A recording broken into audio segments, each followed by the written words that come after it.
I'm gonna cover the topic of saving practice throws, and we're gonna start right now.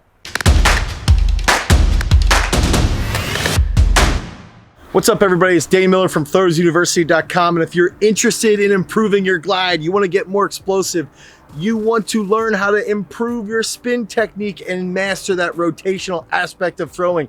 If you're a glider, or if you want to learn about the rotational technique, make sure that you like, you subscribe, and you ring that notification bell so that we can help you become a better thrower. So we've all seen those throwers take monster training throws, monster throws and warm-ups where they're hitting big bombs, right? They blast out of the circle, or we see it on Instagram, we see it on YouTube, we see it on Facebook, some big throws. Maybe that could be savable. And there's always that troll. There's always that guy that says, whoa, why don't you stay behind the stop board? Why are you going outside of the circle? Yeah, but you fouled it. That doesn't count in competition. And it brings up this question over and over again for us as coaches is it okay to foul in training? Or should we save every single throw? And we've got to recognize right away what throws are savable from a shot put perspective, from a discus perspective. If our left leg, if we're a right-handed thrower, if our left leg just lands right out of the circle and nothing else, it's very, very likely that this individual, this thrower, is going to be able to save that throw. A lot of times we've had elite throwers that foul by letting that left leg ground outside of the circle in training.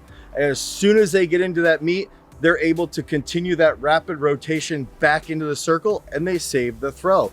And the reason why I feel that this is okay to do is because it helps teach the thrower how to get out over the toe board or how to get out into the sector and have a long finish that's grounded.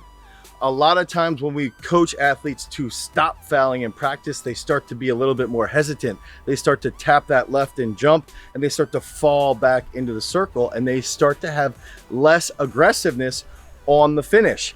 Now, if we have a thrower who does blast out of the circle, they fall out of the circle, they do a reverse and almost, take 2 or 3 steps afterward, we've got to recognize that this is not okay. This type of foul can lead to serious problems over time, and it's likely not the issue of them fouling, but it's how they're getting to the middle, how they're getting to the front out of the back. So oftentimes we'll have coaches that say, oh, we're going to try and fix them from fouling. We're going to try and prevent the foul.